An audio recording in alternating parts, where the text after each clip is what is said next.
Bom, gente, boa tarde a todas as pessoas que estão aqui nos assistindo, em especial a professora Vera Marques da UDESC, Luciana Zucco, do NUSERJ, professora Tereza Kleba, do IEG, do NUSERJ, professora Rosana Martinelli, da UFSC, que não estão necessariamente aparecendo aqui de modo muito visível hoje nesse diálogo, mas são grandes mulheres desse projeto. Também agradecemos os estudantes, educadores, profissionais das diferentes áreas de conhecimento, pesquisadores, professores e demais interessados.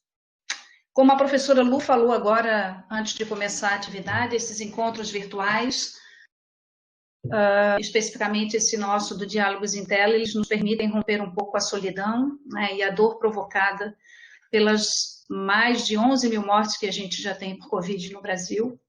E aqui destaco também as mulheres que estão ou estavam na linha de frente no combate à pandemia, sejam como profissionais de saúde, mãe solo, chefe de família, como a Luciana mesmo já destacou no primeiro diálogo.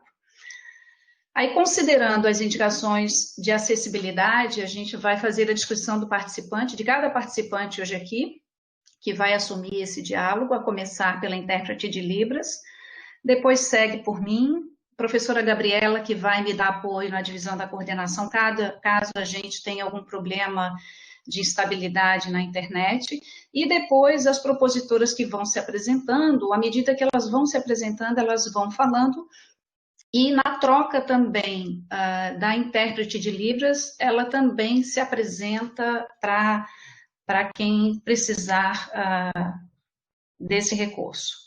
Então, vamos começar com a intérprete, então, se apresentando, por favor. Meu nome é Stephanie. Meu sinal de identificação em Libras é esse. Eu sou formada em Linguística, sou mestre em Linguística, formada em Letras Português e Inglês e bacharelado em Tradução. E eu estou vestindo roupa preta, eu sou uma mulher branca de 31 anos, de estatura baixa, e sou contratada pela UDESC e já estou no 2º ano de trabalho. Muito prazer, bem-vindos. Professora Gabriela, está aí? Não? Então vou eu. Sou professora Andréia, sou uma jovem mulher branca de 53 anos, cabelos bem curtinhos e claros. Eu estou usando óculos verdes, meus olhos são castanhos claros, eu estou vestindo uma blusa e um casaco preto, e eu vou coordenar essa webinar tendo um apoio da professora Gabriela da UDESC, que me dará suporte caso a gente tenha alguma intercorrência nesse processo. Tá? As duas outras vão se apresentar na sequência. Então, nessa atividade de hoje, eu estou enquanto integrante do NUSERJ, que é um dos núcleos de estudo e pesquisa que promove essa atividade, esse conjunto de diálogos, mas também eu integro o NECAD, que é o Núcleo de Estudos da Criança e Adolescente. Neste terceiro diálogo, eu estou enquanto NUSERJ e já convido a todos vocês para assistirem os 2 diálogos anteriores, quem assistiu vai trazer bastante elementos para a gente pensar a discussão. Então, esses diálogos em tela, em tempos de Covid, têm o apoio e também integram um conjunto de atividades do Comitê Estadual SUAS Santa Catarina, Covid-19. Ele é uma realização do NUSERJ da UFSC, o Núcleo Interdisciplinar de Estudos e Pesquisa em Saúde, Sexualidade e Relações de Gênero, do Margens da UFSC, Modos de Vida, Família e Relações de Gênero, do IEG, UFSC, Instituto de Gênero, e do LAB do Sexualidade do Centro de Educação à Distância da Universidade do Estado de Santa Catarina. Então, é com muita alegria que a gente vai realizar esse terceiro encontro nesse ciclo de diálogos em tela em tempos de Covid, e esse diálogo terá como a temática central a violência doméstica e familiar, um olhar para as meninas e as adolescentes. Como propositoras, nós temos Soraya Araújo, que é psicóloga, mestranda do Programa de Pós-Graduação em Serviço Social e da UFSC, que atualmente trabalha no CREMV, Centro de Referência de Atendimento à Mulher em Situação de Violência, e teve também uma importante passagem pelo PAEF, Serviço de Proteção e Atendimento Especializado a Famílias e Indivíduos, da Secretaria de Assistência Social. E também temos Fernanda Eliborba, assistente social e doutoranda do programa de pós-graduação interdisciplinar em Ciências Humanas da UFSC. Sejam bem-vindas. Como que nós vamos fazer esse diálogo? Em primeiro momento, cada propositora terá 25 minutos, a começar por Soraya. Tudo certo, Soraya? Dá para a gente começar por você, então? Acredito que sim. E, conforme anteriormente combinado, Fernanda entra na sequência com 25 minutos, igualmente a gente tem feito nos outros diálogos. Então, nesse primeiro momento, 25 para cada uma, e num segundo momento a gente vai abrir 20 minutos para perguntas e comentários, e aí vocês podem ir postando aí no chat, ao lado esquerdo, que a gente tem colegas do núcleo, a Raíssa, a Milena, a professora Lu, que vão estar dando um apoio aí para fazer a coleta das considerações e mandando para mim, para eu fazer esse diálogo com as propositoras. E já peço que todos deixem o seu e-mail aí no chat para a gente depois poder fazer um diálogo, mandar convites, tudo direitinho, tá? Já viram que pode haver algum problema de estabilidade, talvez a gente tenha muitas lives, muitos eventos virtuais nesse momento, e aí pode trazer alguma instabilidade. Isso, professora Gabriela me socorre, se acontecer problema, também a professora Luciana nos resgata, tá? Então, já para a gente ir logo para o início da conversa, eu vou fazer uma provocação inicial, já combinei isso com as duas propositoras, sobre essa questão do tema central de hoje, a violência doméstica e familiar, um olhar para as meninas e adolescentes. Quem nos ouve aqui já sabe, a grande parte, mas quem não sabe, o Movimento pela Infância e Adolescência estabeleceu lá no final da década de 80 e de 90 o paradigma da proteção integral e, com ele, o paradigma do cuidado. Esse paradigma da proteção integral, ele estabeleceu que todas as crianças e adolescentes seriam sujeitos de direitos, pessoas em condição peculiar de desenvolvimento e prioridade nas políticas públicas. Já o paradigma do cuidado traz, nos termos da lei, a responsabilidade compartilhada entre família, Estado e sociedade, na promoção, proteção e defesa dos direitos da criança e adolescente. Nesse sentido, uma premissa que se coloca: toda criança nasce com o compromisso de crescer, nascer, crescer e ser feliz. Só que, para tanto, eles precisam de um conjunto de direitos fundamentais que venham a garantir essa vivência. Então, um conjunto de direitos à vida, saúde e alimentação que vão garantir a sobrevivência, direitos à educação, assistência social, cultura, esporte, lazer, profissionalização, que vão assegurar o eixo do desenvolvimento pessoal e social dessa criança e adolescente, e um conjunto de direitos que se refere à dignidade, ao respeito, à liberdade, à convivência familiar e comunitária, que integram o eixo do respeito à integridade física, psicológica e moral.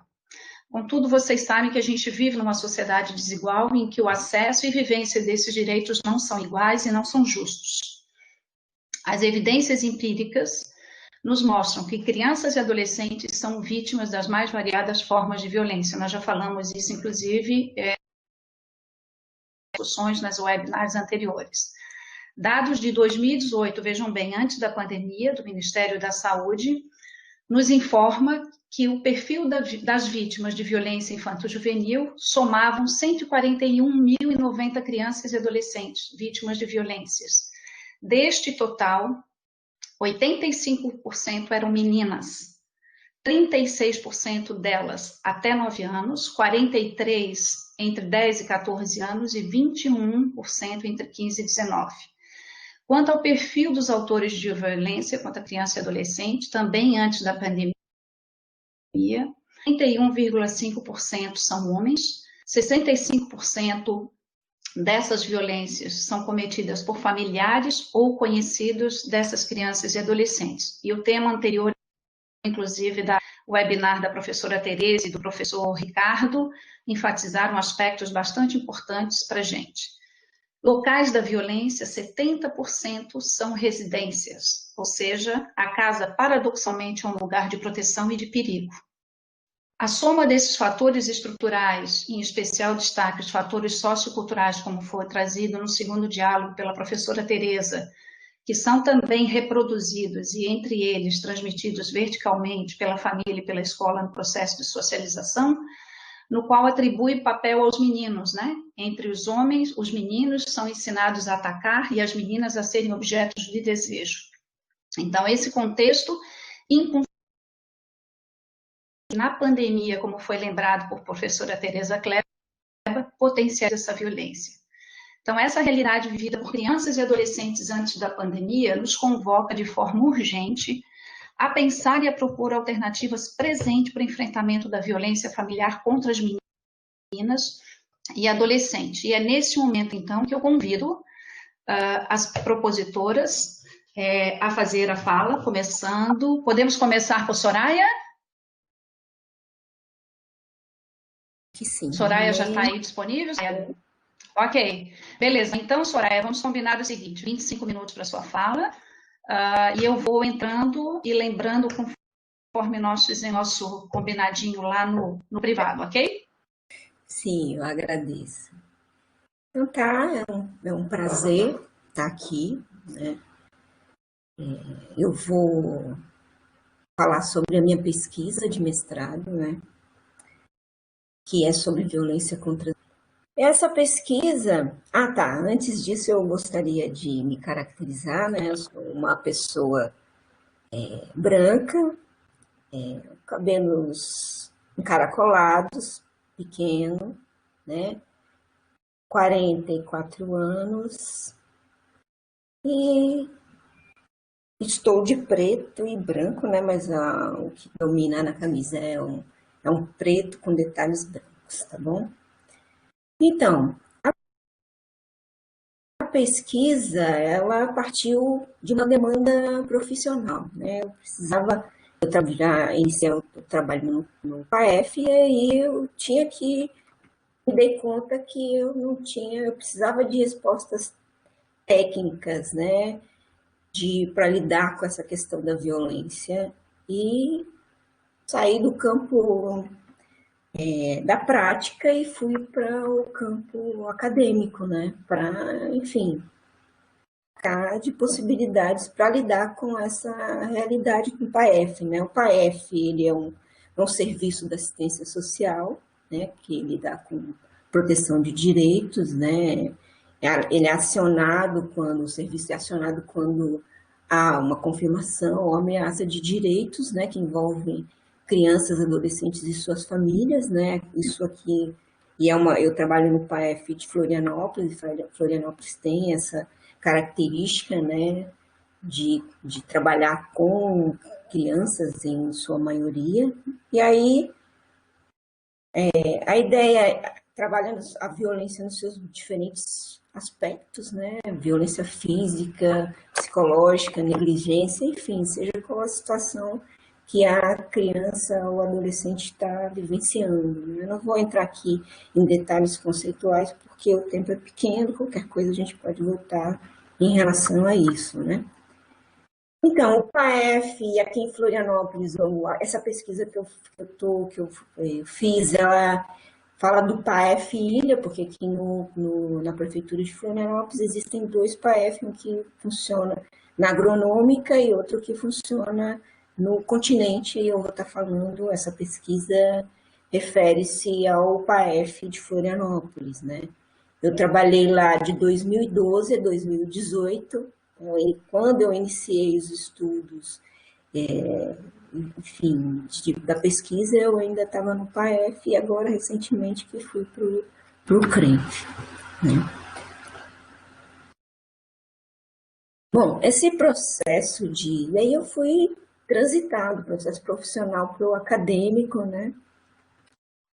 E aí, inclusive, foi minha inclusão no núcleo de estudos, né, no SERJ, que para mim foi fundamental, né? Enfim, só que esse movimento de busca de compreensão da violência, de outras formas de lidar com o enfrentamento, né? Esse transitar da academia para a prática, ela me fez comecei a ver o PAEF de forma estranha, né? O estranhamento do familiar, né? E aí começou esse processo com os estudos, com a questão do fenômeno da violência de uma forma mais ampla, ele me alertou para uma espécie de surdez na redundância de ouvir, né? Porque sabe-se repetidas vezes que as meninas são as maiores vítimas de violência, né? Como até a própria André já colocou ali, que os que mais sofrem violência sexual, que os agressores são majoritariamente homens, né? Que a população atendida é a sua maioria da classe popular, né? Que são poucas as famílias negras que acessam o serviço, né? E aí, nesse período, ao invés de perguntar assim, olha, né, de achar assim, não, é assim que o PAEF funciona, eu comecei a me perguntar por que isso acontece, né? Será que existe uma influência nessas questões da violência, gênero, classe e raça, né? De que forma elas compõem esse fenômeno da violência, né? E foi aí que eu fui para fazer o estudo, e quando eu me dei conta, né, fazendo a abordagem, então o foco eram as meninas, porque eram as maiores, né, o grupo mais vulnerável para a situação de violência, né? Também não só de uma realidade, mas da realidade do PAEF, e aí essa opção, por isso, da escolha de estudar as meninas, né? E aí a perspectiva era o que eu ia pegar como uma possibilidade de análise instrumental, né? Qual a possibilidade de ver essa realidade, que foi essas composições, esses estudos que eu fui fazendo, né? Esse contato com o feminismo negro que foi me dando a possibilidade de, não só com essa análise para fazer o estudo da pesquisa, mas como processo da prática mesmo. É um instrumento que possa ser fundamental para mim, não só para desenvolver os estudos, mas também para a prática do PAEF, né? E foi aí que foi a possibilidade da análise interseccional do feminismo negro, né? Que é uma possibilidade de analisar a violência a partir de seus elementos constitutivos, que no caso foi raça, classe e gênero, de forma articulada, interrelacionada, como é que elas estão, né, combinadas, né? Soraya, Oi. procura não te mexer muito, porque está falhando o teu áudio. Provavelmente é quando você movimenta a tua cabeça, isso faz cortar um pouquinho, fica um pouquinho mais parada, tá? Ah, tá bom. Obrigada, André. Então, a partir do entendimento, e aí tem o olhar da violência como estrutural, né? Ou seja, como parte do processo social, ou seja, a violência é parte do processo de socialização, das relações sociais que a gente se constitui, né? Nessa sociedade, a sociedade brasileira, que ela é desigual e hierárquica, né? É óbvio que essa questão da violência ela não preenche, né? Ela não responde o significado de viver na sociedade, mas é um traço marcante, né, e fundamental para se estudar, né? E aí, quando eu estou falando de violência, a ideia é de pensar que é toda ação, pensamento, sentimento que reduz a outra pessoa à condição de coisa, de objeto, né? E um exercício prático para compreender a violência como estrutural é você fazer a pergunta assim, né? O que conta como humano, né? O que se valoriza como humano, né? A gente sabe que tem um padrão de humanidade, sabe que há uma hierarquia muito bem definida, onde o homem branco, heterossexual, rico, né, figura no topo do topo. E que as mulheres e crianças encontram-se na base, né? E se você ater-se à base, na base da base, encontram-se as meninas negras e pobres, né? Então, crianças e mulheres, historicamente foram tratadas com violência dentro de casa, né? Só recentemente se tornou um problema social, um problema público, né?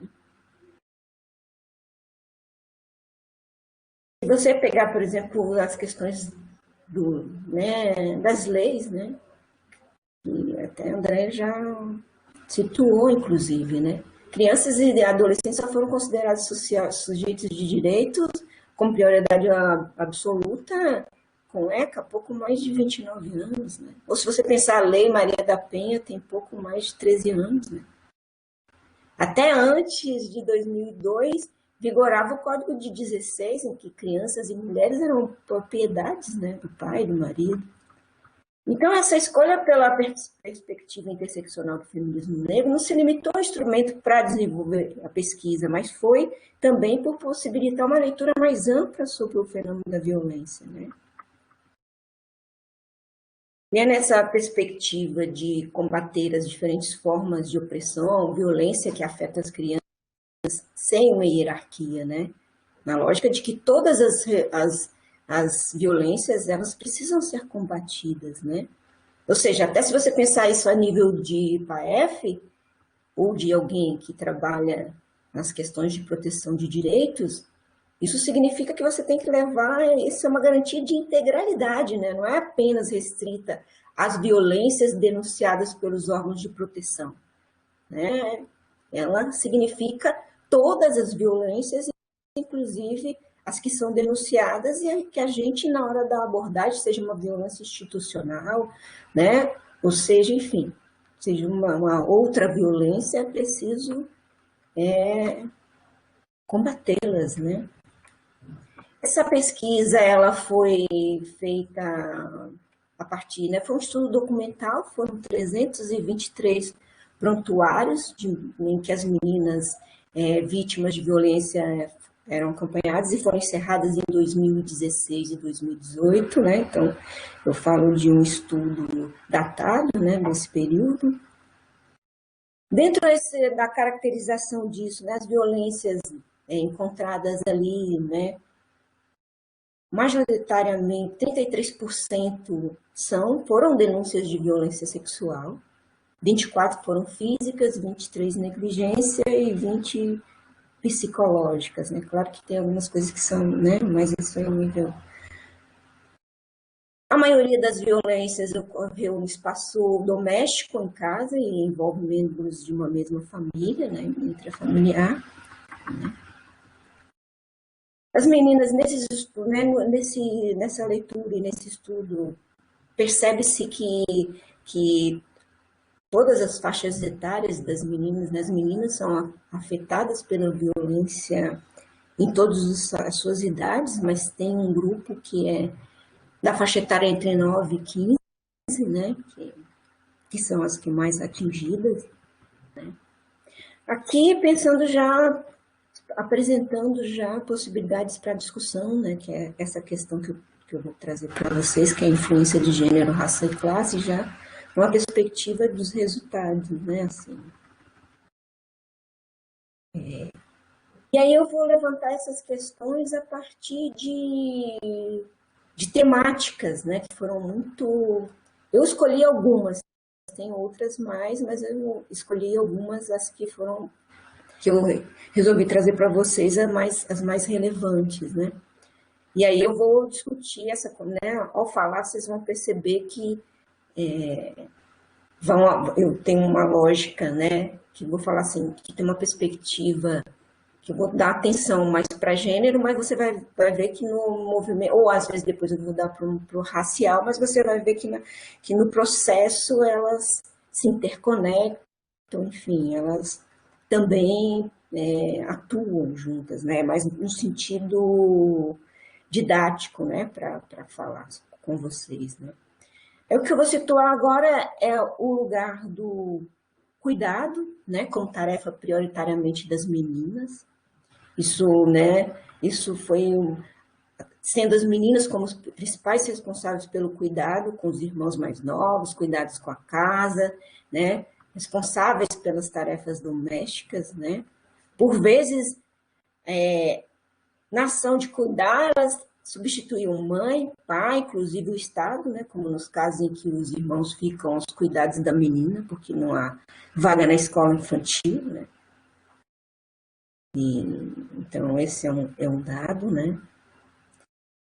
Essas tarefas desempenhadas prioritariamente por meninas são vistas, né, e tem um processo assim que esse trabalho infantil, esse olhar, essa questão do cuidado, muitas vezes é naturalizado. Isso é uma das coisas que a gente vai identificar no movimento da pesquisa, como os processos de raça, classe e gênero, eles são naturalizados, muitas vezes eles não são compreendidos como processo de violência, eles estão muito conectados com o processo. Não tem como você pensar violência sexual contra as meninas e você não considerar gênero. É claro que tem outros elementos importantes, mas esses são traços fundamentais, né? Enfim, e até de pensar em questão racial, porque são as meninas negras as mais afetadas da violência, né?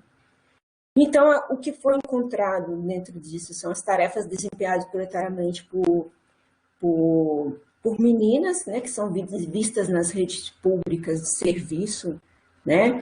Muitas vezes elas são vistas como processo natural, condição de ser menina, né? Não é vista como um trabalho infantil, né?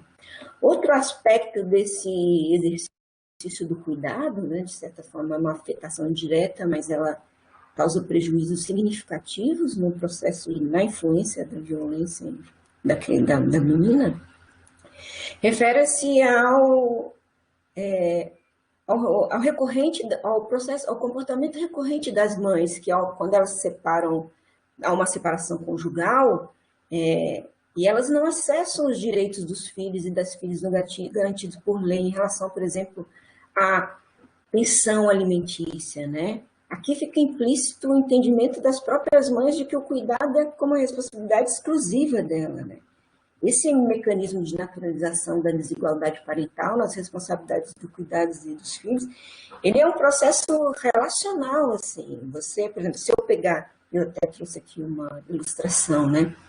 Que nos prontuários é possível perceber a força da perpetuação dessa desigualdade parental nas falas de mães e pais, né? As mães, quando elas são questionadas do porquê do não acesso dos direitos das filhas à pensão alimentícia, né, elas falam assim, é para não depender dele, é porque eu não quero prejudicar ele, é que eu não quero que ele vá preso, né? E complementar a essa a naturalização desse abandono material paterno, né? Os pais também, eles recorrem os filhos para persuadir, para que eles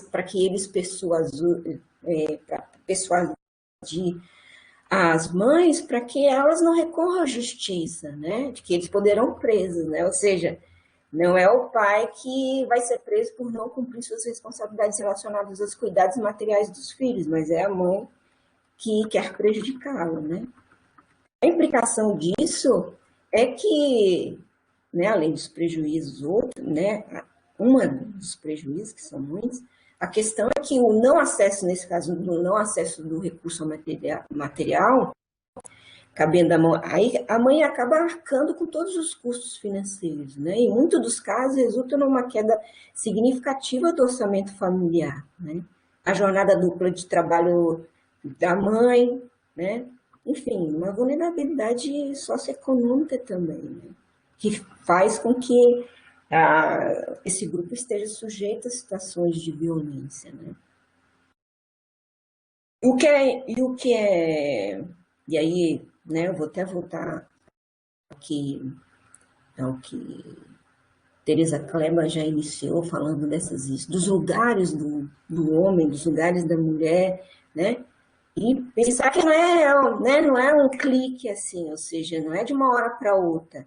É um processo que se constrói, né? A menina vai se construindo nessa uma perspectiva dessa socialização, dessa subjetividade de subalternidade. Então, isso começa desde cedo, para que depois ela vai viver essas situações quando adulta, né? Um exemplo disso, assim, até que é encontrado nos estudos, é essa concepção da feminização do cuidado é parte integrante do desenvolvimento infantil, né? Um exemplo disso é quando, na leitura de um prontuário, quando uma das meninas questionadas do que ela mais gostava de fazer, ela cita que é ir à igreja, ir à igreja nos fins de semana, ficar em casa cuidando do irmão e sair com amigos, né? Aqui se observa a subjetivação do exercício do cuidado como um valor positivo, desejável. É claro que eu não estou falando assim que você não tem tarefas domésticas ou isso, aquilo, mas a gente está falando de uma subjetivação de que este é o papel prioritário, né, deste grupo, né? O que se verifica nos prontuários é que a tarefa escamoteia a experiência das meninas de ser criança, né? Um trabalho infantil travestido de ajuda, de processo de socialização, né? Uma propriedade, uma atividade inapropriada e prejudicial para as meninas, né? Elas nem estão preparadas para essa responsabilidade. E isso interfere no espaço, no tempo de lazer, da educação. Muitas dessas meninas, você vê que faltam a aula por questões, enfim, né? E aí a desigualdade se apresenta no desenvolvimento infantil, né? Ou seja, desde o primeiro espaço de vida, as meninas é boneco, né, um boneco, é um eletrodoméstico, é uma mini vassoura, os meninos são carrinhos. Então, tem que se pensar seriamente. Isso não é apenas uma brincadeira. Muitas vezes significa produzir desigualdades, né? É isso, né? O cuidado da vida, por exemplo, o cuidado na vida das meninas e das mulheres, como essência, né? Um atributo do feminino, constitui-se um mecanismo mais poderoso, um dos mecanismos mais poderosos para se perpetuar o lugar da subordinação da mulher na sociedade, né?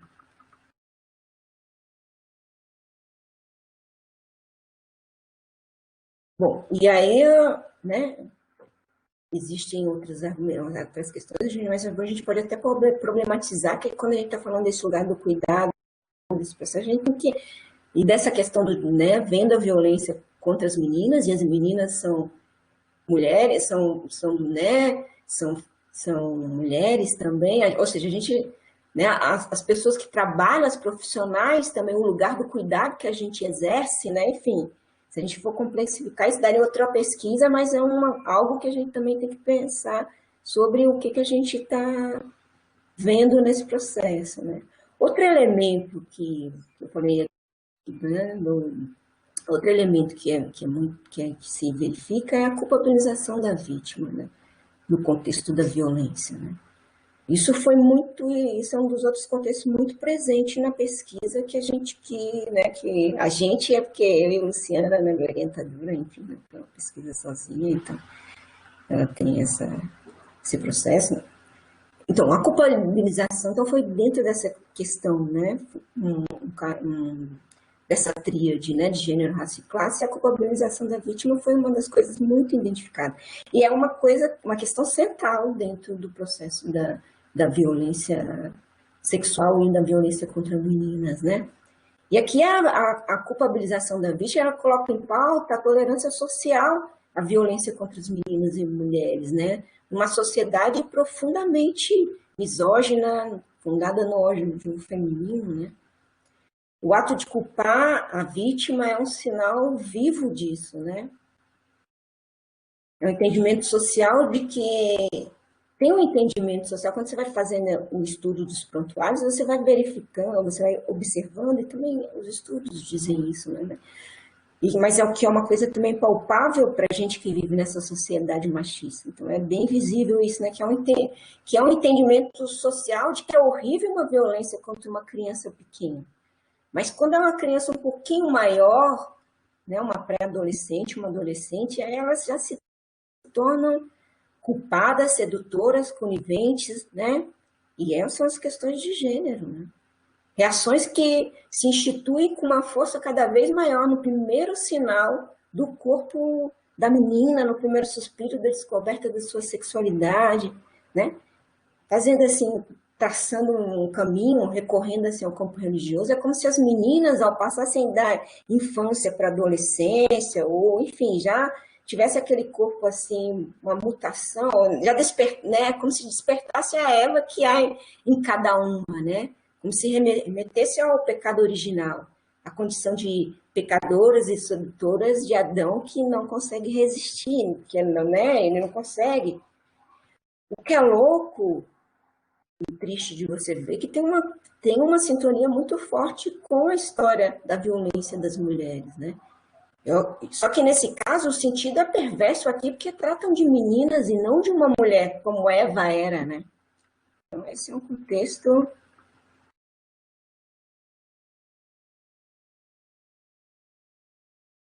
Enfim, aí o detalhe dramático da violência na infância, né, que se inicia na infância, é que é que muitas vezes, até dessas pré-adolescentes e adolescentes, é que, na verdade, a violência já aconteceu, já vem acontecendo desde muito tempo. Ou seja, quando até ela é criança, que em algum momento ela conseguiu revelar, ou enfim, aconteceu disso. Né? Então, essa é uma coisa. E esse é um processo bem visível em várias histórias, né? Quando você vê isso. Então, se é uma adolescente, né? Tem até uma das histórias que eu trago, que é a história de um avô, né, que estupra a sua neta e tem uma justificativa que ela se esfregava nele, era que queria, ela que queria. E esse é um discurso que acabou que, na verdade, ele conseguiu, né, por essa tolerância social, ter um processo em que a maioria da família apoiou ele, e, na verdade, só foi no caso, que foi o caso de da mãe da criança e de um dos irmãos, que foi a favor, enfim. Né? Então, e esse processo aí da culpabilização, né, da vítima é um processo também que você vê isso dentro da violência institucional, uma questão situada, né, das mulheres da escola dizendo, né, não, você vai fazendo abordagem e ela diz, não, ela é assim mesmo, né, ela é ativa sexualmente, como se esses elementos fossem suficientes para a pessoa sofrer a violência, como se mesmo independente se a menina era sedutora ou não, isso é uma violência, isso é um crime, né, mas enfim. É um processo que precisa ser situado, inclusive precisa ser problematizado, que quando você vê os prontuários, você percebe que muitas vezes aparece esse movimento e não é tensionado pela própria equipe. Né? E tem que tensionar porque uma escola é um espaço público, é um espaço que atende uma população, a gente está falando de uma classe específica, né? De uma classe que tem direito ao que tem de melhor, né? Que precisa ser de um processo, enfim, não pode ser racista, não pode ser machista, né? Não pode ser classista, né? Tem que ser combatido. E essa é uma função também. Né?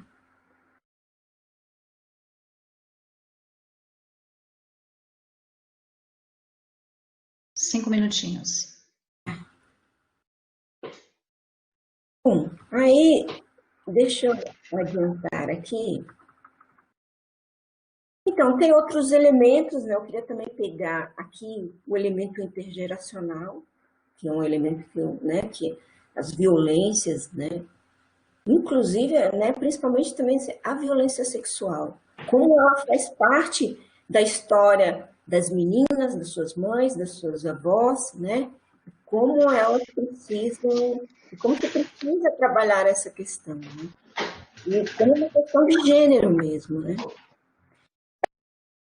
A questão da classe, né, o que a gente vai remeter, que vai pautar nos prontuários muito repetidas vezes, digamos assim, é a relação Estado e a população atendida. Né? É uma que vai denunciar esse Estado que deveria proteger e não protege, a morosidade, o tempo que demora. Né? Você pensar que é uma população, que a média que apresenta de espera nesse período, nesses anos entre 2016 e 2018, era de 1 a 3 anos por uma violência sexual. Né? E aí, quando você vai chegar até o movimento, você vai se dando conta de vários danos secundários, ou seja, até às vezes mais nocivos do que os próprios movimentos da violência sexual, que foi em decorrência do não acesso dessas pessoas à garantia desse direito, né, do direito do acesso, vários danos que poderiam ser reduzidos ou até eliminados, né? Então, é de pensar que você está dentro do PAEF, e de entender que é o SUAS, de entender que é um processo em que muitas vezes vai implicar não só dessas violências denunciadas das famílias e tal, mas de um processo de que essa população acesse esses serviços, né? Acesse os serviços públicos e com qualidade. Soraya? Oi? Encerrando. Fechando? Fechando. Né? E a questão, só fechando então, a questão racial, né? A questão racial é o que se vê foi um lugar do apagamento, né? Embora isso é uma questão que se fala dentro do processo que é uma questão para ser trabalhada, mas não tem. Você lê os prontuários e você não sabe quem são essas pessoas, qual cor tem, enfim. E a gente sabe que essas são respostas que a gente precisa ter. Tem uma violação aqui, uma negligência, e quando a gente faz negligência e o apagamento de uma população, e inclusive a população mais afetada, a gente está atuando do lado do privilégio, tem um certo processo de interpretação disso. Né? Então, para finalizar rapidinho, né, o que foram observados é isso, assim, foram observados padrões racistas, machistas, né, nas diversas dimensões, seja no trabalho infantil, né, no exercício do cuidado, na experiência da sexualidade, na dificuldade e morosidade do acesso aos serviços básicos, né, na culpabilização da violência, né. A pesquisa apontou que há uma relação entre o processo de socialização e subjetivação das meninas sobre isso, né. E precisa, ou seja, quando as medidas que implica, a pesquisa apontou, então, que implica em transformar o desenvolvimento infantil hierarquizado, né? Mas implica também em participar e atuar, ou seja, envolve você, envolve todas as pessoas, a gente precisa transformar esse movimento, essa sociedade que ela é hierarquizada. E se você pensar no desenvolvimento infantil, agora para finalizar mesmo, né? Hierarquizado, né? O brincar não pode significar um cerceamento da experiência humana. Ela tem que ser, assim, um espaço de potência criativa, em que meninos possam brincar de ser cientistas, aventureiras, citar o lugar do cuidado, brincando de casinha, de bonecas, enfim, né? Eu paro por aqui, depois se a gente quiser problematizar. Muito obrigada aí, Andréia, muito obrigada a vocês, e a gente vai conversando. Obrigada, Soraya. Fernanda, liga o teu áudio. Isso. Então, começa fazendo a tua descrição. Você tem vou te dar 30 minutos, como dei para a Soraya, ok? E aí a gente vai se comunicando para depois abrir para o debate, ok? Tens a fala. Obrigada. Olá, eu me chamo Fernanda, eu sou parda, tenho 36 anos de idade, tenho cabelos crespos curtos, cabelos e olhos castanhos escuros, uso óculos de armação nude e visto uma camisa de cor verde. Eu sou assistente social, sou feminista e eu gostaria de contar para vocês muito rapidamente a trajetória que eu percorri para chegar até esse momento, nesse diálogo tão oportuno e necessário com vocês. Eu sou formada pela Federal de Santa Catarina em Serviço Social. Na minha graduação eu fui bolsista de iniciação científica, orientada na época pela professora Catarina Schmickler, que já é falecida, e na iniciação científica eu pude auxiliá-la em pesquisas envolvendo a violência sexual incestuosa contra meninas, crianças e adolescentes. Isso me levou ao mestrado na mesma universidade, no mesmo curso, Serviço Social. Meu mestrado foi concluído no ano de 2007 e o tema da minha dissertação se referiu aos principais pontos cegos para a identificação de situações de violência sexual contra meninas, crianças e adolescentes pelo antigo programa Sentinela de Florianópolis. A minha dissertação de mestrado me trouxe a necessidade de fazer um repasse e uma devolutiva para as redes de atendimento sobre os resultados do estudo na época. Além, claro, da publicação dos meios acadêmicos. Então, eu iniciei uma atividade que acabou se tornando um ativismo, que se referiu a diálogos com profissionais de vários serviços da rede de atendimento, desde conselho tutelar, serviços da política de assistência social, saúde, educação, delegacias de polícia, conselhos de direitos da criança e adolescente, trazendo a discussão da violência contra crianças e adolescentes com um enfoque de gênero.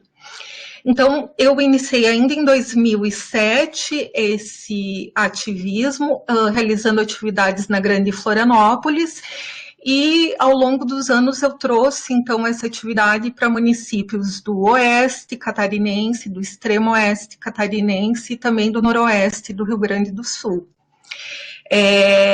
O que tem se desenvolvido ao longo, então, de 13 anos. Esses espaços têm servido para articular redes de atendimento, para desconstruir preconceitos, para trazer conceitos, referenciais teóricos e também para pensar nos protocolos, enfim, no aperfeiçoamento de intervenções, mas especialmente também para pensar em possibilidades de prevenção. Então, quando eu fui aprovada no doutorado interdisciplinar em Ciências Humanas, em 2018, a convite da minha orientadora, a professora Tereza Kleba, eu passei a integrar o núcleo de pesquisa no SERJ, e que me promoveu novamente essa oportunidade de diálogo. Hoje, nós temos uma demanda muito importante, que é abordar o tema da violência doméstica e familiar contra crianças e adolescentes, meninas, em tempos de Covid-19.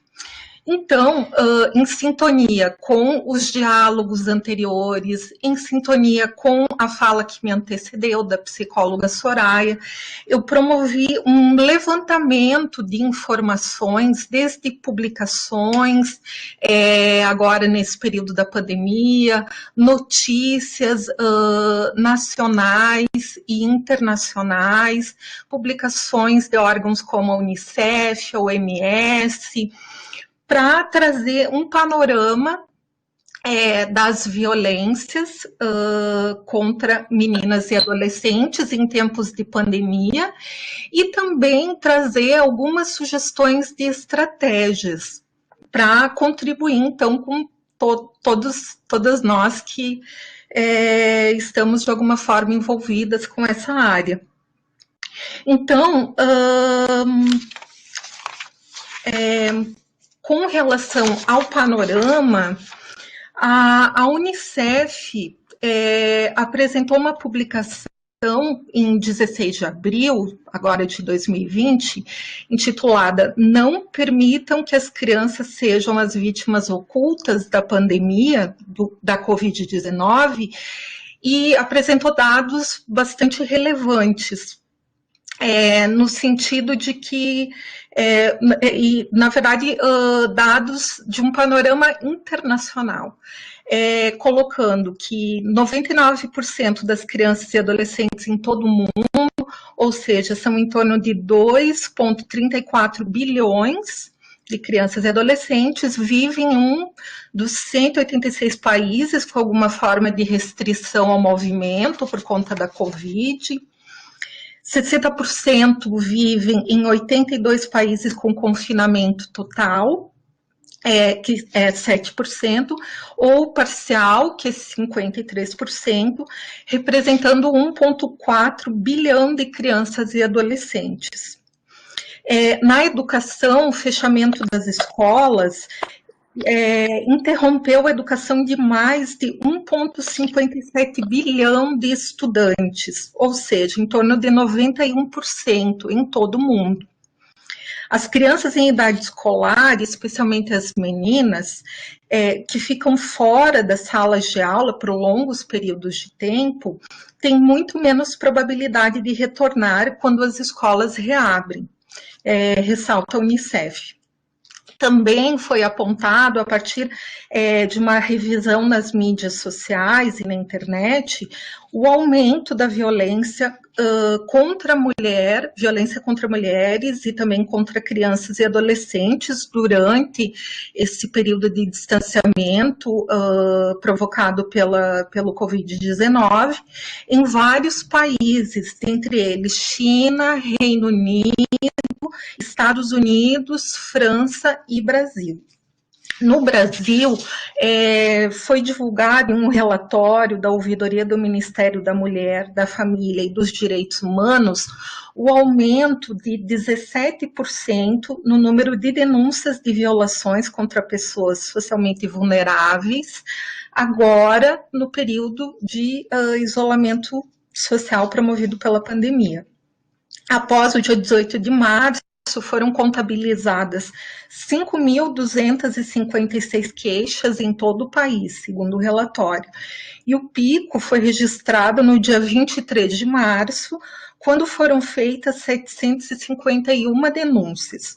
A maioria dos casos é relativa a ataques contra pessoas socialmente vulneráveis, que dão em torno de 3.470 denúncias, ou em restrição de liberdade.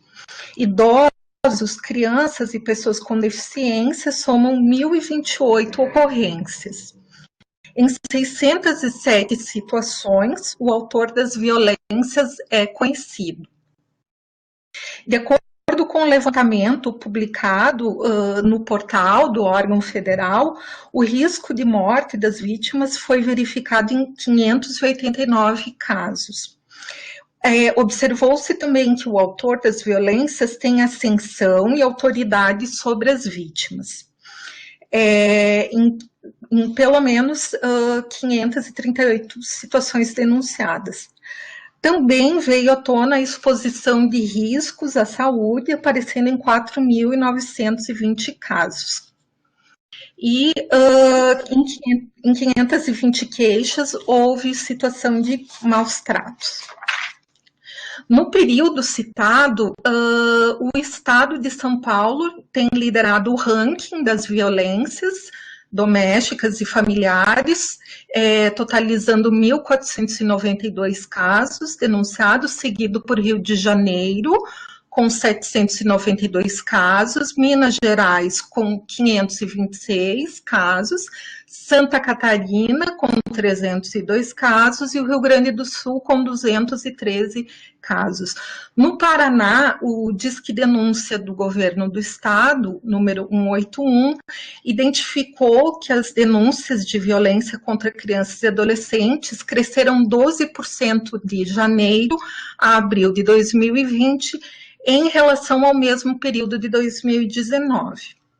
Bom, esse panorama, ele traz alguns tensionamentos muito bem colocados pela Soraya, e que com o isolamento decorrente da Covid, as medidas necessárias, tem acarretado para as situações de violência contra meninas, crianças e adolescentes. Então, a primeira questão a ser observada é que tanto as violências quanto as dificuldades em torno da abordagem do fenômeno já existiam anteriormente à pandemia. Os desdobramentos da pandemia acabam acirrando ainda mais essas dificuldades, implicando também num reordenamento ágil das abordagens para intervir perante as situações de violência e também para a prevenção.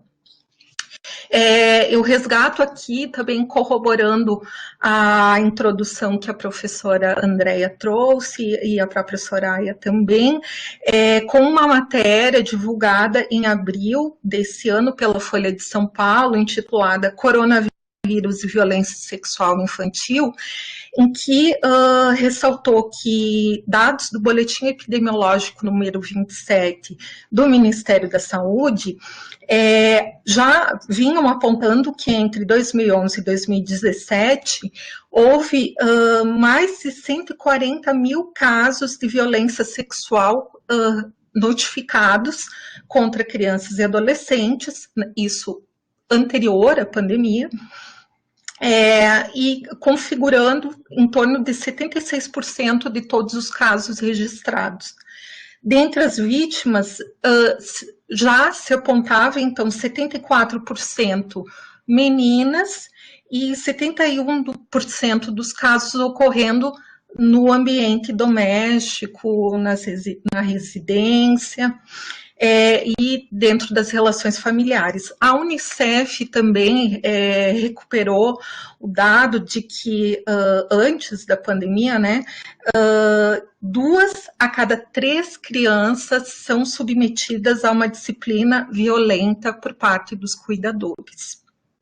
Então, as características do isolamento, enfim, das medidas a serem tomadas nesse contexto de pandemia, vem a reforçar esses processos.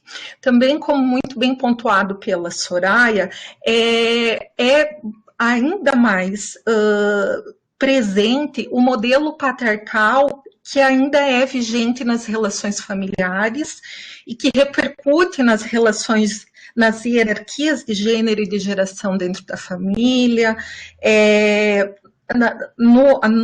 na ocorrência de violências de gênero intergeracionais, como a Soraya colocou, também na divisão sexual do trabalho dentro da família, de acordo com as expectativas tradicionalmente atribuídas aos gêneros masculino e feminino.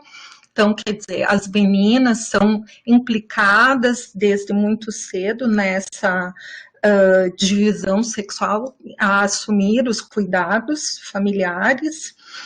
E, segundo um artigo publicado recentemente na revista Cadernos de Saúde Pública, esse contexto, né, de modelo patriarcal que sustenta as relações familiares, coloca que em cenários de violência doméstica e familiar contra mulheres, na maioria das vezes, também há violência contra crianças e adolescentes.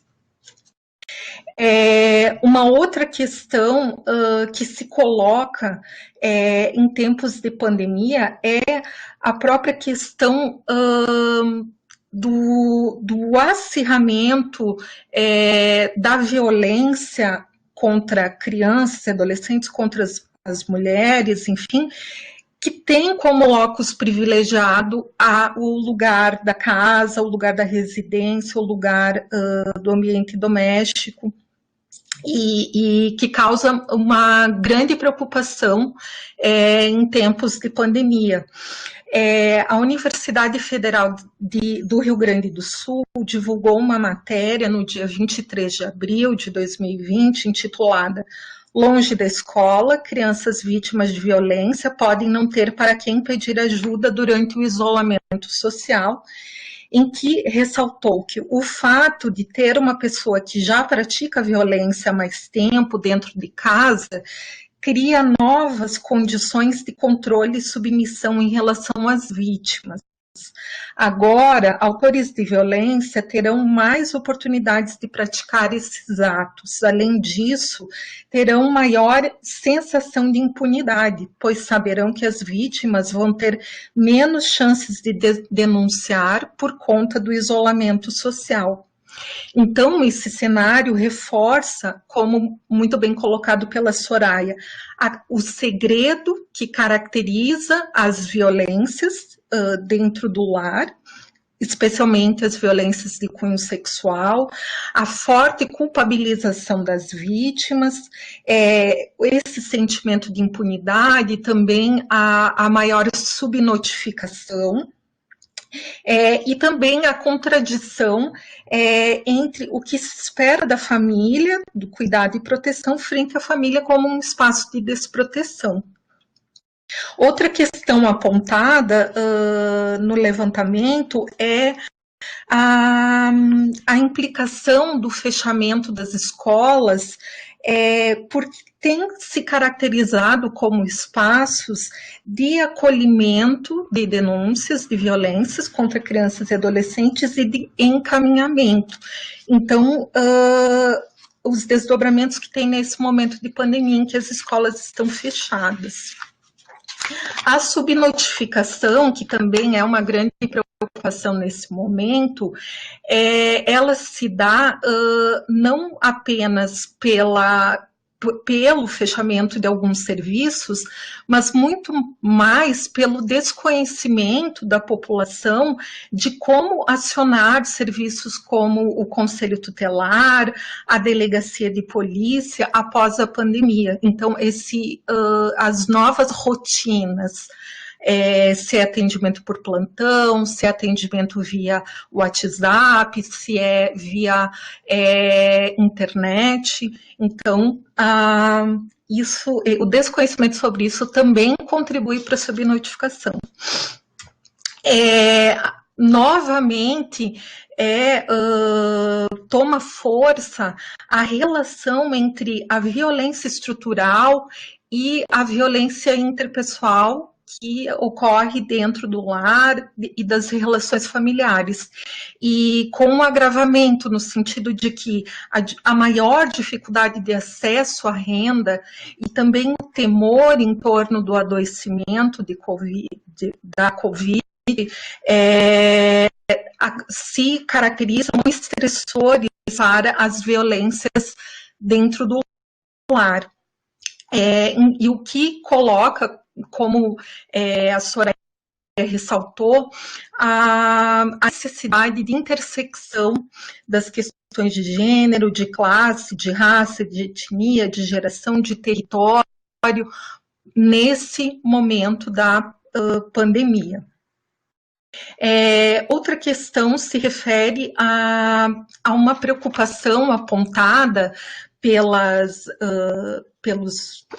levantamento, no cuidado com a manutenção dos vínculos familiares das crianças e adolescentes cujos familiares precisam ser hospitalizados por conta da Covid-19. Se não houver o devido cuidado, isso pode incidir em violação de direitos contra crianças e adolescentes. Então, a necessidade de se pensar em um arranjo familiar de cuidados e também da rede de serviços para evitar, principalmente, que meninas, adolescentes ou mesmo crianças tenham que assumir a referência de cuidados na família, a dianteira desses cuidados, em frente ao adoecimento dos familiares e à hospitalização em razão da Covid-19. Uma outra questão que tem sido apontada como uma preocupação é as violências na internet em tempos de pandemia. Então, a reportagem publicada pela Folha de São Paulo, que eu já mencionei, ela informou que, em relatório da Interpol, que é a inteligência policial da União Europeia, publicado em 3 de abril, demonstrou que as organizações criminosas estão se adaptando aos novos tempos. Houve a diminuição nas atividades de tráfico e contrabando e aceleração em outras, dentre as quais a produção e distribuição de pornografia infantil. Na Espanha, por exemplo, entre os dias 17 e 24 de março, houve um aumento de 25% no download de material pornográfico infantil, e é uma tendência que também tem se verificado nos outros países europeus. Também foi apresentado como uma preocupação a respeito das violações de direitos contra crianças e adolescentes em tempos de Covid-19, o próprio acesso delas e da família aos cuidados necessários para a Covid, e também o acesso às crianças e adolescentes a informações e conhecimentos, respeitando o estágio de desenvolvimento dessas crianças e adolescentes acerca da Covid-19. Então, é muito importante também considerar que esse próprio cenário acarretado, trazido pela Covid-19, também causa um grande temor e que precisa ser bem conduzido e administrado na relação com as crianças e adolescentes.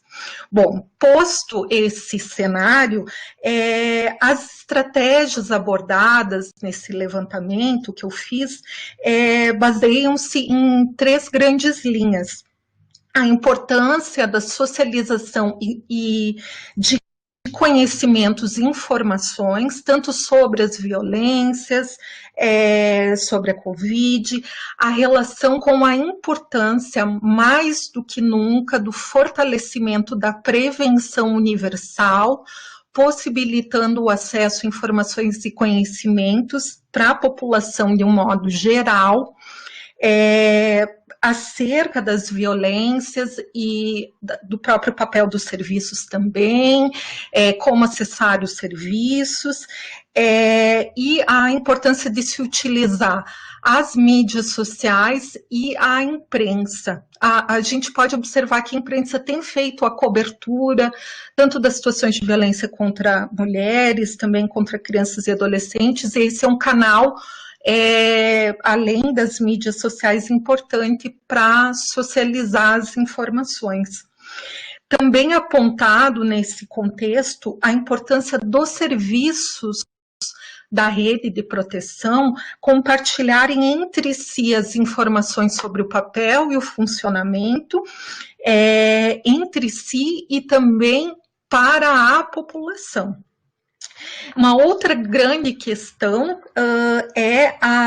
o cuidado familiar como uma responsabilidade pública e coletiva, o que já é uma necessidade e que a pandemia corrobora.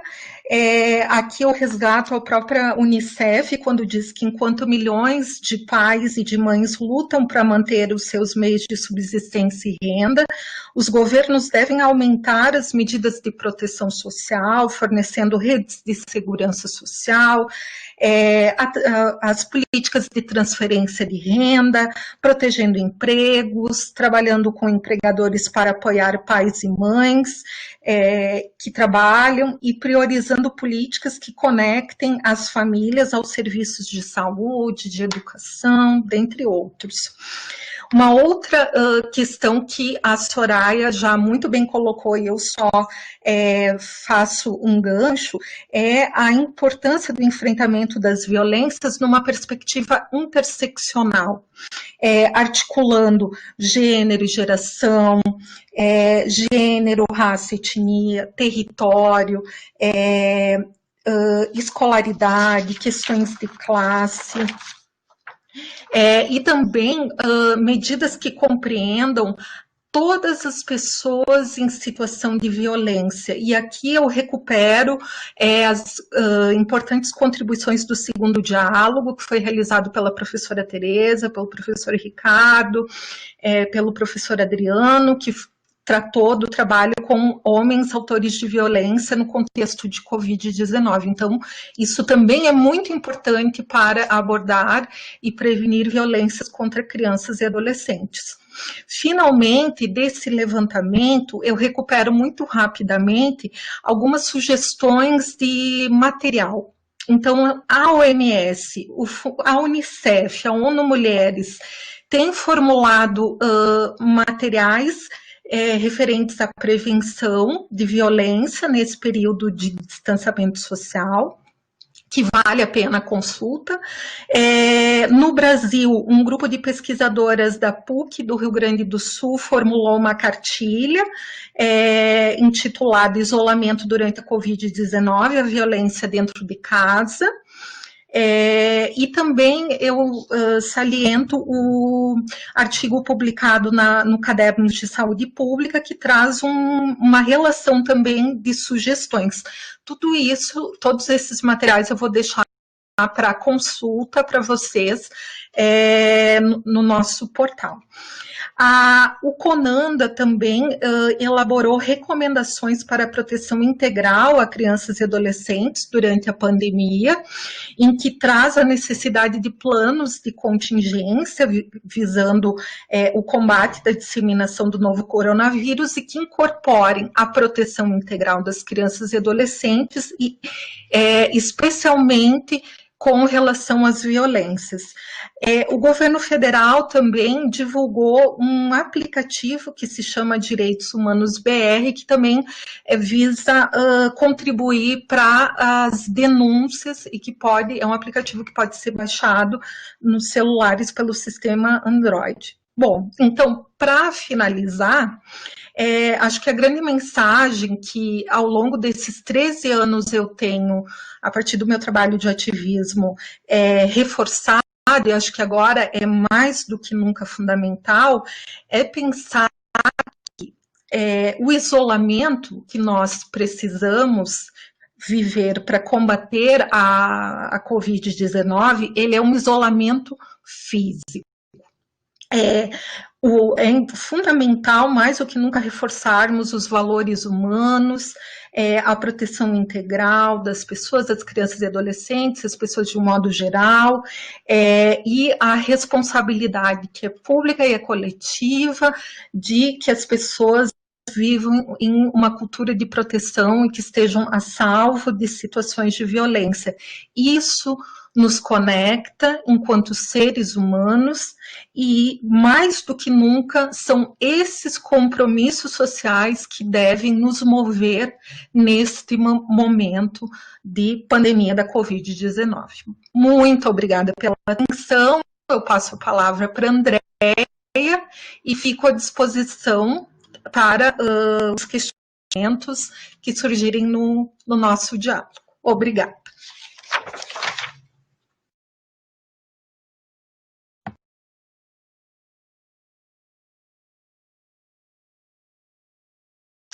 Desculpa.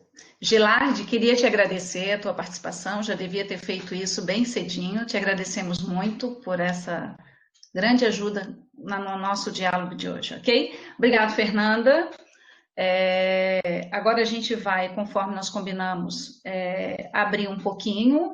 Eu tenho basicamente aqui registrado uma pergunta e alguns comentários.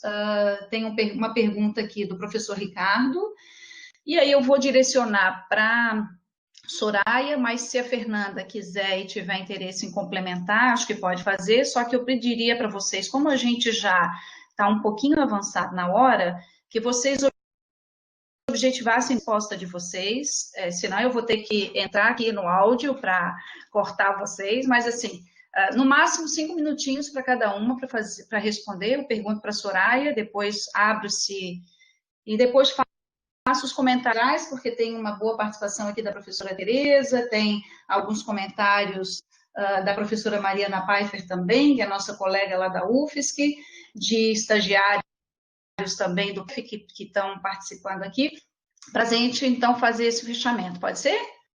Pode ser. O professor Ricardo faz uma pergunta, né? Ele coloca ali, quando você vai tratar da questão da culpabilização, né, das meninas,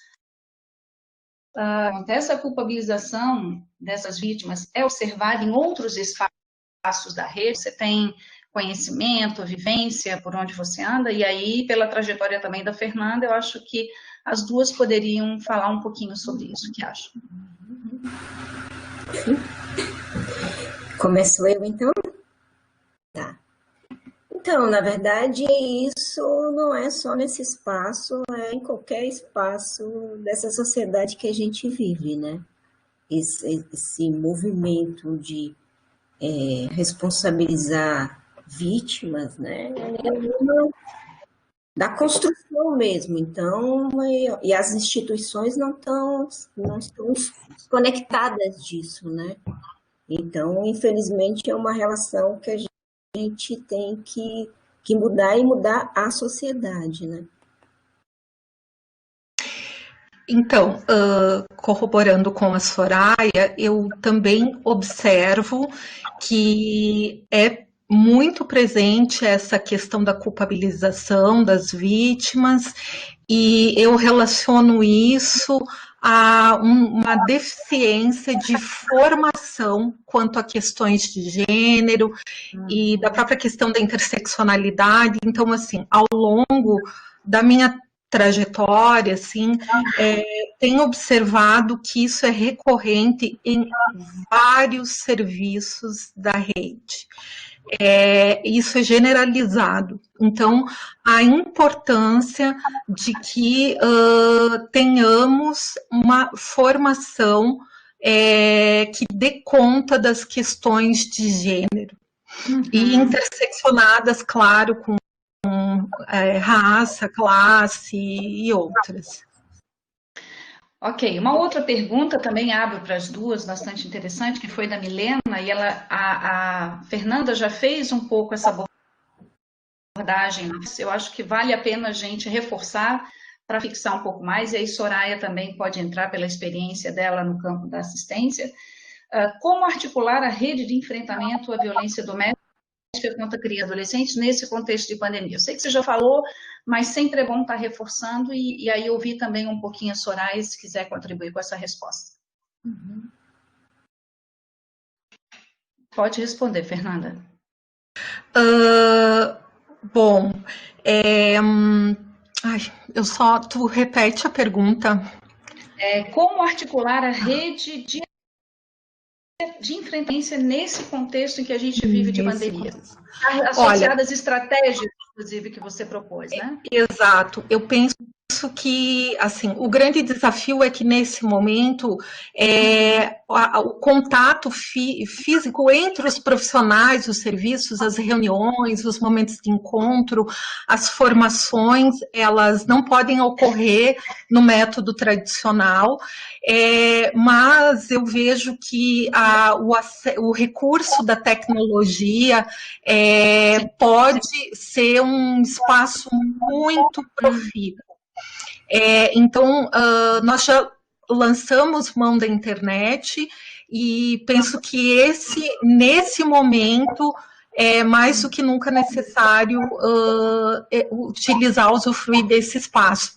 Como a professora Luciana tem ressaltado ao longo de todos os diálogos, é desafiador porque há os problemas da internet, que às vezes fazem com que o diálogo não seja tão dinâmico quanto a gente gostaria, mas a gente precisa, assim, persistir, resistir nesse espaço, e, assim, considerando que, como eu falei, o nosso isolamento é físico, mas o contato e o diálogo, ele precisa ocorrer, ele precisa ter continuidade, a gente precisa usar de outras formas. Soraya, quer complementar? Sim, eu gostaria, porque, inclusive, né, é uma oportunidade de fazer essa relação, já que acabei falando coisas e não fiz essa relação com a questão do isolamento, né? Em relação a essa questão, você, né, tem que se pensar estrategicamente, né? Ou se você pensar que os espaços onde acontece maior violência estão situados na casa, e a casa agora é uma medida de segurança, e que pensar que tanto a casa pode ser um espaço de proteção do vírus, mas também pode ser até letal por causa da violência. Então, no primeiro momento, dentro desse contexto, é primeiro situar que precisamos pensar possibilidades outras, e a gente que tem que fazer um movimento ativo, assim, pensar da estrutura até a nível da prefeitura ou da assistência, como rede, não tem como você não funcionar em rede, pensar em caminhos populares e possíveis. Se tem movimento, já que dentro dessa história você está falando de violência, mas você também está falando de acesso dessas pessoas às questões de sobrevivência, né? Então, de pensar canais possíveis, de que essa comunicação seja permitida, mas, sobretudo, de pensar planos de rede, de uma ação mais ativa né, da rede mesmo, de contato buscar contato, seja por telefone, por WhatsApp, enfim, recursos tecnológicos, outras formas, mas de situar que essa estratégia precisa ser pensada e elaborada em conjunto, porque a gente precisa lidar com essa situação sabendo e situando que aquele lugar da casa é um lugar de perigo. Uhum. A professora Tereza faz vários comentários importantes aqui, né? E entre eles, assim, que a gente pode trazer também importante é que quando ela aponta que a violência sexual contra crianças e adolescentes ainda é um assunto considerado bastante tabu pelos profissionais, inclusive da área de serviço social, psicologia, ou seja, das áreas técnicas que efetivamente vão trabalhar, que dirá dos educadores, dos serviços, das organizações da sociedade civil que prestam muitas vezes atividades de contraturno, né, que tem aí uma limitação na sua formação, no seu avanço acadêmico. Então, esses são elementos importantes. E aí o professor Ricardo, inclusive, e aí eu emendo com a pergunta que ele faz, uma provocação ainda naquela questão da culpabilização, que ele vai dizer que ainda ele sente que isso está muito conectado a práticas muito machistas, incorporadas de forma muitas vezes quase que invisível na rede de serviços, né? Vocês já apontaram pela área de que a gente precisa discutir temáticas, né, de gênero, interseccionalidade, mas falar um pouquinho que alternativas vocês sugerem para a mudança desse contexto, né, dessa cultura ainda machista que se reproduz na rede de serviços. Então, eu observo que, ao falar do modelo patriarcal que ainda interfere nas relações familiares, eu observo que esse mesmo modelo patriarcal, ele também está presente em muitas instituições. E acaba modulando a própria forma de atendimento de situações de violência, mas especialmente das instituições na abordagem com questões de gênero de modo geral. Eu considero que a própria discussão violência institucional, ela está presente, ela já vem se dando nos últimos anos, agora com a pandemia também vem à tona a própria perspectiva da violência institucional, e eu entendo que muitas instituições e políticas precisam fazer algumas reparações, no sentido de entender os seus processos baseados nesse modelo patriarcal e investir muito em formação. A formação precisa ser uma política institucional. Ela não pode ser só a responsabilidade de algumas áreas de conhecimento. Então, e no meu entendimento, isso é fundamental.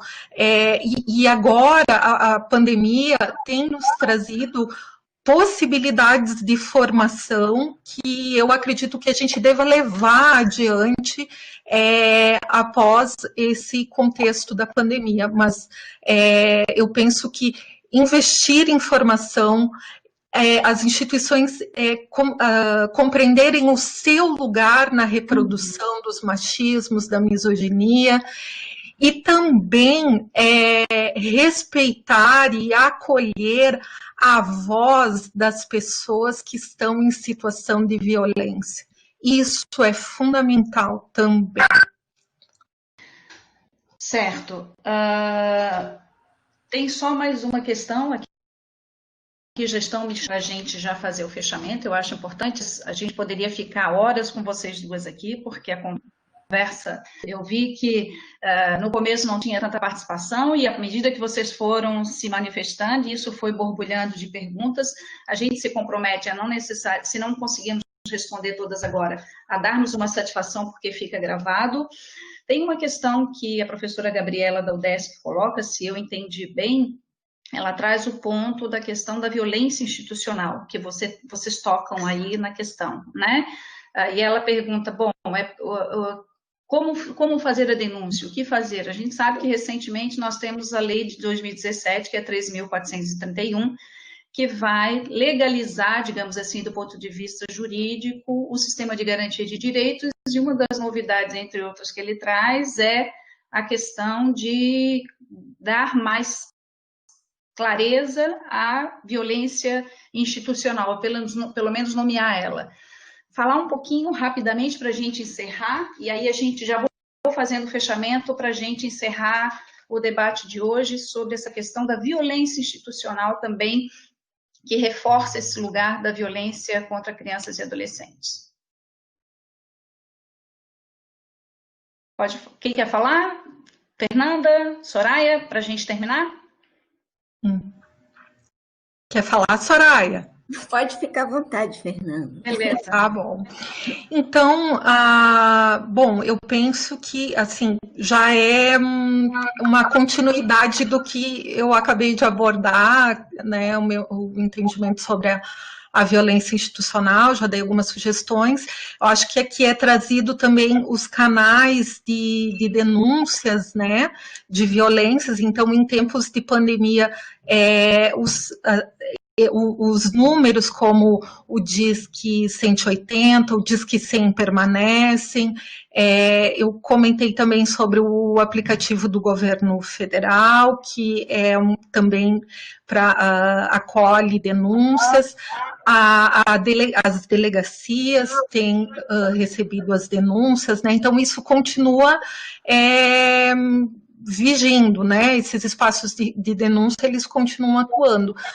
Mas eu penso que a questão não é só o denunciar, mas é o como cuidar dessas situações de violência numa perspectiva mais ampla, que integre a proteção, a responsabilização, mas que pense também numa perspectiva de prevenção. Né? Acho que é isso que a gente precisa reforçar nesse momento da pandemia. Ok. Podemos encerrar então, meninas? Posso ir dando encerramento? Então, só fazendo um fechamento aí, tentando essa síntese tão difícil, porque espremer quando se fala coisas tão boas é quase como repetir a fala das duas. Eu agradeço muito, muito, Soraya. Fernanda, foi uma dupla que houve uma integração muito grande nos conteúdos, na complementação das ideias, no aprofundamento das ideias, e nesse espaço tão curto que é de 1 hora, 1 hora e meia de sala de debate.